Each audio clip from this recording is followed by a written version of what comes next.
اور اس کی وجہ یہ ہے کہ وہ ان کو یوز کر رہا ہے دہشت گردی کے لیے، وہ پیسے دیتا ہے اور کرائے کے قاتل اس کو مل جاتے ہیں۔ اور اب اسرائیل بھی شامل ہو گیا ہے اس دوڑ میں، اس نے بھی طالبان کو استعمال کرنا شروع کر دیا ہے۔ سو بیسیکلی طالبان جو ہے نا، یہ they are an apology to mankind, they are not an apology to themselves, they are an apology to humanity actually. And یہ ہے کہ غذائی قلت تو اس لیے ہو رہی ہے کہ ایران نے بھی اپنا بارڈر بند کیا ہوا ہے، پاکستان سے بھی ان کا بارڈر بند ہے، ہر جگہ تو انہوں نے انتشار کیا ہوا ہے، ہر جگہ تو شرپسندی کر رہے ہیں، تو پھر غذائی قلت بھی ہوگی، پھر کام وام ان کو آتا کوئی نہیں ہے کرنا، تو کیا کریں گے؟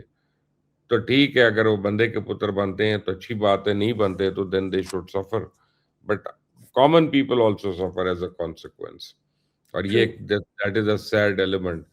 بٹ طالبان آپ یہ دیکھیے گا اصل افغان نہیں ہے، اصل افغان جو ہیں وہ تو ان کے محکوم ہے، تو یہ تو کوئی چیچن ہے، کوئی کازک ہے، کوئی کرگستان کا ہے، کوئی کہیں کا ہے۔ تو آئی تھنک افغانس کو اٹھنا چاہیے اپنے رائٹس کے لیے اور ان گھس بیٹھیوں کو پھینکنا چاہیے۔ ہم نے تو ان کے متعلق بات کر لی 5 منٹ اور ہم اگلے کسی سوال پہ چلے جائیں گے، لیکن وہ بیچارے تو روز سفر کر رہے ہیں، every minute, every day, every night, so their suffering is never ending. اللہ تعالیٰ جو ہے سب کے لیے آسانیاں پیدا کرے۔ ٹھیک ہے آپ نے سر روس اور یوکرین کے حوالے سے بتائیں، ان دونوں کے درمیان کیا چل رہا ہے؟ کوئی دیکھیں، یوکرین اور رشیا کی جنگ جو ہے اس میں شدت آ گئی، اسپیشلی جو ایریل وار ہے اس میں بھی 2 دن سے کافی تیزی آئی ہوئی ہے۔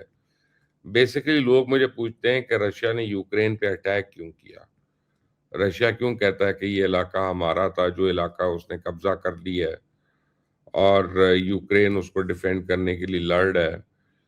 دیکھیں، پوری دنیا میں نا اب وار جو ہو رہی ہے وہ 2 چیزوں کی ہو رہی ہے، ایک انرجی ریسورسز کی ہو رہی ہے، دوسرا جو ہے فوڈ گرین کی ہو رہی ہے۔ جس کے پاس اپنا پیٹرول ہے اور گیس ہے، اور جس کے پاس اپنے کھانے کے دانے ہیں نا، وہ سپر پاور ہے۔ تو آپ یہ دیکھیں کہ چائنا جو ہے ڈسپائٹ ایوری تھنگ، ہم اس کو سپر پاور اس لیے نہیں کہتے کہ اس کے پاس نہ اپنا تیل ہے، نہ اپنی گیس ہے، نہ اس کے پاس اپنا وہ کھانے کے معاملے میں خود کفیل ہے، تو رشیا ہے۔ تو رشیا اور امریکہ جو ہیں، ایک وقت میں آپ کو پتہ ہے Soviet union was a super power, اور 3 چیزیں ہم کاؤنٹ کرتے ہیں نا سپر پاور کے لیے: industrialization, food security and energy security. تو چائنا میں ایک ہے صرف، ابھی انڈسٹریلائزیشن ہے، فوڈ سیکیورٹی اور انرجی سیکیورٹی نہیں ہے۔ سو یوکرین جو ہے نا، یہ ویٹ باسکٹ ہے پورے یورپ کے لیے۔ یوکرین کی جتنی زمین پہ رشیا نے قبضہ کیا، ایکچولی اس نے یورپ کی ویٹ پہ، یورپ کی غذا پہ قبضہ کیا، اور یورپ آلریڈی ڈیپینڈنٹ ہے اس کی گیس کے اوپر، رشیا کی گیس کے اوپر۔ تو اگر وہ اپنی فوڈ یا نیوٹریشن نیڈز کے لیے بھی رشیا پہ ڈیپینڈنٹ ہو جاتا ہے، تو پھر بغیر کہے، بغیر سوویت یونین بنے، رشیا جو ہے وہ لیڈر ہوگا ماڈرن یورپ کا۔ سو یہ ساری جنگ اس طرف جا رہی ہے، نو سیکرٹس ان اٹ۔ ٹھیک سر، مسٹر خواجہ آصف کا کہنا ہے کہ بیوروکریسی ہی اصل اور مستقل حکمران، احتساب کسی نے نہیں لیا، اور اس کے نون لیگ نے 30 سال سے زیادہ ان کو حکومت میں ہو چکے ہیں، انہوں نے حکومت کی ہے، لیکن الزام ہمیشہ یہ لگا ہے کہ پنجاب کو ہولڈ یا پنجاب میں جو زور ہے وہ بیوروکریسی کی جانب سے چلا ہے۔ تو وہ یہ کہتے ہیں کہ روایت بدل دیتے ہیں، گلا کیوں کیا جا رہا ہے؟ بات یہ کہ خواجہ آصف سے خود تو کام ہوتا نہیں ہے، نہ نواز شریف سے ہوتا ہے، نہ شہباز شریف سے ہوتا ہے۔ نواز شریف کے ارد گرد کون تھے؟ سارے بیوروکریٹ تھے۔ وہ جب پاور میں آئے ہیں، جتنی باری آئے ہیں، انہوں نے تو کبھی پولیٹیکل لوگوں کو آگے آنے ہی نہیں دیا۔ شہباز شریف کے ارد گرد ابھی بھی کون ہے؟ بیوروکریٹس ہیں۔ وہ جب بھی پاور میں آئے ہیں، پہلے پنجاب میں بھی اور پھر وفاق میں بھی، انہوں نے کبھی پولیٹیشنز کا ہاتھ نہیں پکڑا، نہ ان کو آ کے رول کرنے دیا، گورن کرنے دیا۔ تو خواجہ آصف جو ہیں اور ان کی پارٹی جو ہے وہ میجورٹی کے ساتھ ہے پارلیمنٹ میں، تو کرے نا، لا میکنگ کر لیں اور بیوروکریٹ سے پاور لے لیں، لا میکنگ کر لیں اور بیوروکریٹ سے گھر لے لیں، لا میکنگ کر لیں اور ان کے پیٹرول بند کر دیں، گاڑیاں بند کر دیں۔ میں دیکھوں نظرہ، یہ تو وہ لا لکھ نہیں سکتے خود سے، وہ لکھنے کے لیے ایک بیوروکریٹ چاہیے، یہ تو وہ ٹائپ نہیں کر سکتے خود سے، وہ ٹائپ کرنے کے لیے ان کو بابو چاہیے. یہ تو ریکوزیشن اپنی گاڑی کی نہیں کر سکتے. اس ریکوزیشن کرنے کے لیے ان کو کوئی ڈپٹی سیکرٹری یا کوئی اور بندہ چاہیے جو بیوروکریٹ ہی ہوگا. تو اصل میں جب آپ کے حکمران ہی نالائق ہوں اور انکمپیٹنٹ، خواجہ آصف نے کہا تھا کہ 22,000 سے زیادہ لوگ جو ہیں پرتگال کی نیشنلٹی لے چکے ہیں، موسٹلی سرکاری آفسر اور بیوروکریٹ. تو خواجہ آصف نے اسمبلی میں یہ بات کی تھی، آئیں ذرا اوپن کر دیں، نام اوپن کر دیں اور ان کو چارج شیٹ کر دیں. کیوں نہیں کر رہے؟ یا وہ جھوٹ بول رہے ہیں یا ان کی اہلیت نہیں ہے. وہ کیا ہے اصل چیز، فیصلہ آپ لوگ خود کر لیں. ہو سکتا ہے دونوں چیزیں ہوں. ٹھیک. Sir again mister Nawaz Sharif کی بات کروں گی. وہ کہتے ہیں کہ سیاسی اختلافات کو دشمنی میں نہ بدلیں. میں یہ ایکسپیکٹ ہی نہیں کرتا تھا کہ پیپلز پارٹی کی جانب سے شکایات آئیں گی اور اس طرح کی باتیں جو ہیں وہ سامنے ابھر کر آئیں گی. الائنس ہونا چاہیے اور کوئی بھی اگر اس طرح کے گلے شکوے تو ان کو ذرا ریپ اپ کیا جائے. آپ کیا کہنا چاہیں گے؟ یہ پیپلز پارٹی اور نون لیگ بڑی کیئرفلی کرافٹڈ ایک لڑائی لڑ رہے ہیں اور اگلے 2 ہفتے 3 ہفتے میں بڑی انٹینس ہوگی. ان کو لگ رہا ہے کہ آپس کی لڑائی میں یہ صوبوں کو ڈیلے کرا لیں گے اور یہ جو انڈیپینڈنٹ یونٹس ہیں ان کی بات ختم ہو جائے گی. اور میرا خیال ہے کہ جنہوں نے بنوانے ہیں وہ اس چیز کے لیے پہلے سے ریڈی ہیں، وہ پری ایمپٹ کر رہے ہیں. اور جو مجھے لگ رہا ہے کہ سب سے بڑا نقصان اس وقت جو ہو رہا ہے، پنجاب حکومت جو ہے وہ تو اسٹیبلشمنٹ سے دور ہوتی جا رہی ہے، بہت زیادہ دور ہو گئی ہے. ان میں بڑی دراڑیں پڑ گئی ہیں، گیپس آ گئے ہیں. اور وفاقی حکومت اگر قریب ہے تھوڑا بہت تو وہ صرف اور صرف شہباز شریف کی ذات کی وجہ سے ہے، ورنہ ان میں کوئی آپس میں قربتیں نہیں ہیں. نواز شریف اور پیپلز پارٹی کی لڑائیاں آنے والے دنوں میں بڑی انٹینسیفائی ہوں گی. لیکن ابھی تک یہ نورا کشتی ہے، یہ نورا کشتی ہے، وہ اپنے اصل آقاؤں کو ڈسٹریکٹ کرنے کے لیے. ٹھیک. لیکن بہت جلد یہ اصل میں بھی کنورٹ ہو سکتی ہے، اس میں کوئی زیادہ ٹائم نہیں لگے گا. اور ہو سکتا ہے رائے اور حکومت پر بھی افیکٹ ہو، یہ جو حکومت میں ہے اس وقت. جی ٹھیک سر. اگر بات کرتے ہیں، آپ نے کہا اسٹیبلشمنٹ سے دور ہوتی جا رہی ہے یا ہو سکتی ہے. وٹس اب پریڈکشنز آ رہی ہے تبدیلی کی جانب کہ اگست ہو سکتا ہے، سپٹمبر ہو سکتا ہے، اکتوبر ہو سکتا ہے. ایون کہ ایسٹرولوجرس یا جو پریڈکٹ کرتے ہیں انہوں نے آ کے یہ بات کرنا شروع کر دی کہ تبدیلی آنے والی ہے، آ رہی ہے. آپ کو کیا لگتا ہے اصل حقیقت کیا اور کیا ہو سکتا ہے؟ سب سے پہلے تو یہ اسٹرالوجرز ہی تبدیل کرنے چاہیے ہمیں. ان میں سے کئی جو ہیں بونگیاں مارتے ہیں، آ کے نوائے وقت پڑھ کے آتے ہیں اور ہمیں خبریں دے دیتے ہیں.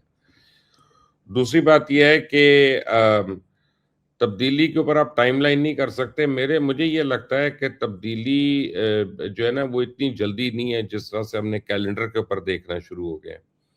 دیکھیں حکومت کی باتیں ہو رہی ہیں، آپ نے ایک پرائیویٹ لمیٹڈ کمپنی کو بند کرنا ہو اس میں بڑا ٹائم لگتا ہے اور بڑے اس کے پروسیجرز ہوتے ہیں. آپ اس کو اوور نائٹ نہیں بند کر سکتے، پروپرائٹرشپ کو کر سکتے ہیں. تو یہ بہرحال حکومت ہے، صوبے کی بھی حکومت ہے، وفاق کی بھی حکومت ہے، دوسرے صوبوں کی بھی حکومتیں ہیں. اور پھر واٹ نیکسٹ آفٹر دیٹ؟ آئی مین یہ نہیں ہے کہ کسی نے حکومت گرا دی اس کے بعد کیا ہوگا، پھر چلے گا کیسا؟ 25 کروڑ لوگ جو ہیں وہ جب صبح کو اٹھیں گے تو ان کے لیے کون سا قانون ہوگا، کون سی چیز ان کے لیے بائنڈنگ ہوگی؟ سو یعنی I don't want to give any timelines اور anything, but I think کہ سپٹمبر اینڈ میں اس حکومت کو مشکلیں ضرور پیش آنا شروع ہو جائیں گی اور ان کو کافی جگہوں پہ فائر فائٹنگ کرنی پڑے گی. whether they can manage or not تو that time will tell. But یہ بھی ہو سکتا ہے کہ ایک لنگڑی لولی حکومت جو اپنی مدت پوری کر لے اور اپنی مرضی سے وہ فی الحال اگلے 2 سال کچھ نہ کر سکیں، کہنے کو ان کی حکومت رہے لیکن اصل میں حکومت کوئی اور کرتا رہے. یہ بھی ہو سکتا ہے. But all of that I think prediction جو بھی ہے نا بشرا، وہ آپ سپٹمبر کے بیچ میں جا کے کر سکتی ہیں، ابھی کوئی پریڈکشن کا فائدہ نہیں ہے. ٹھیک. سر ایوارڈس کی بات کریں گے. ایوارڈ سیزن شروع ہو چکا ہے. اب یہی دوبارہ سے باتیں ہوتی ہیں کہ بوٹ پالشرز کو ایوارڈس دے دیے جائیں گے اور اسی کے ساتھ ساتھ نون لیگی ٹرالرز جو ہیں وہ یہ کہہ کر دفاع کر رہے ہیں کہ ایٹ لیسٹ کپتان چپل والے جو بھی ان کی ایک اپنی ٹرمز ہے یا لینگویج ہے کہ ایوارڈس نہیں دیے ان کو یا ان کو نہیں دیے جا رہے. کیا کہنا چاہیں گے آپ؟ یہ ایوارڈس تو ڈرامہ ہے، پتہ نہیں لوگ فالو کیوں کرتے ہیں. میں تو نہیں کرتا، میں تو کئی سال سے نہیں کر رہا. موالیوں کو دے دینا، 2 نمبر لوگوں کو دے دینا، ایون چوروں کو ملے ہیں، ڈاکوؤں کو ملے ہیں، ٹھیک ہے نا، یہ ایوارڈ جو ہیں۔ آپ دیکھیں کہ ابھی تھوڑے دن پہلے محسن نقوی نے آ کے کہا کہ سسٹم بیکار ہے اور سسٹم چل نہیں رہا، اور اسی سسٹم میں نہ چلنے کے لیے کتنے وفاقی کابینہ کے لوگوں کو ایوارڈ مل چکے ہیں ابھی تک۔ یعنی ان کو ایوارڈ اس لیے دیا جا رہا ہے کہ سسٹم کو فیل کر دیں، سسٹم کو نہ چلائیں، ٹھیک ہے نا، ایسا نہیں ہوتا۔ بہرحال یہ ہے کہ یہ ایوارڈز بھی تھپڑ ہیں، عوام کے منہ پہ تھپڑ ہیں کہ عوام کے اندر ان کو کوئی کام کے لوگ نظر نہیں آتے، کوئی ٹیچرز نہیں، کوئی پروفیسرز نہیں، کوئی سائنٹسٹ نہیں، کوئی بک پبلشرز نہیں، کوئی اور لوگ نہیں۔ ہمیں یہی من پسند ٹولے جو ہیں، ان کو ہم ایک دوسرے کو نوازتے رہتے ہو، کہتے ہیں you scratch my back I scratch yours, بس یہ اسی طرح کی ہے۔ تو یہ ایوارڈز کا تو میرے سے ذکر مت ہی کیا کریں، یہ تو سارے کا سارا ایک بہت بڑا ڈرامہ ہے، فساد ہے۔ سر پنجاب پولیس اور سی سی ٹی پر حالیہ واقعات کے بعد بہت تنقید کی جا رہی، کیا کہنا چاہیں گے؟